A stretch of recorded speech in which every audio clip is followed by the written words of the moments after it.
Hello, everyone, and welcome to our Thursday Thoughts segment when we say goodbye to the gospel of the week before and say hello to the one ahead. Now, last Sunday we talked about John chapter 10, the famous passages where Jesus tells his followers and everybody, I am the good shepherd. I care about my sheep. I lay down my life for my sheep, which is wonderful. It harkens back to Psalm 23 and all kinds of other images that we find warm and comforting. It's a beautiful passage. But there's a tricky little verse in the middle of there, John 10:16, where Jesus tells his followers that he has sheep beyond just the fold he's in right now, and those other sheep he will bring, and they will hear his voice. Now, we usually like to interpret that as, well, we know Jesus, other people need to know Jesus, so when people hear about Jesus, they're going to have a wonderful, magical understanding, and then they're going to get it, and then they're going to come, and they're going to be a part of us. And there will be one flock, and it is the flock here. This is the secret dream behind every time a new pastor comes, people say to him or her, you know what we really want? We just want more people in these pews. As if this were the center of the universe, as if more people automatically meant more better.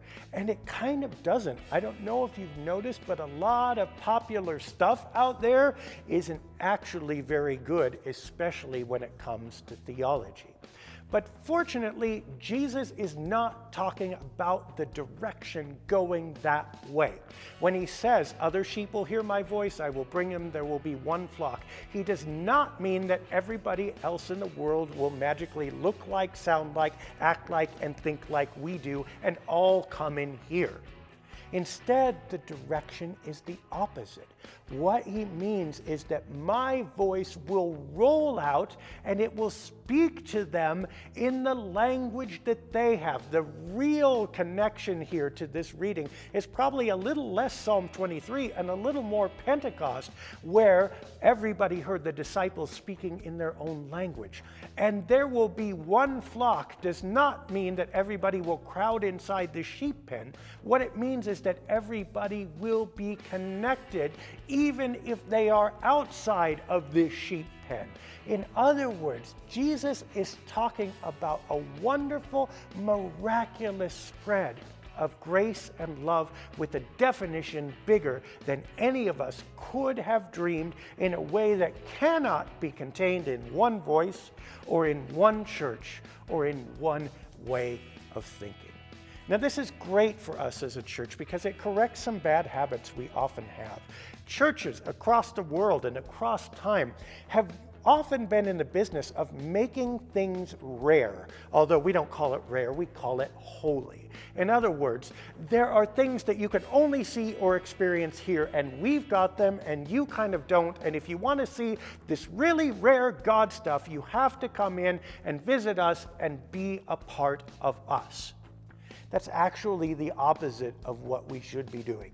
We should be proclaiming, along with Jesus' voice, that there is one flock, that there is a shepherd, that the shepherd cares about us, and that the shepherd's presence is as far-reaching and as ubiquitous among us as love is. And who does not want to be loved?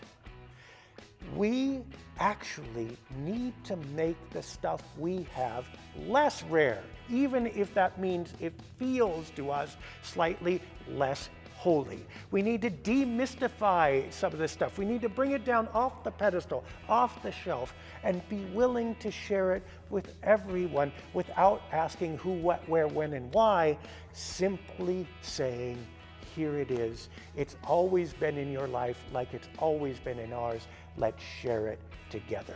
When we do that, we will be a lot closer to the flock, the church, the sheepfold that we were meant to be than we have traditionally been.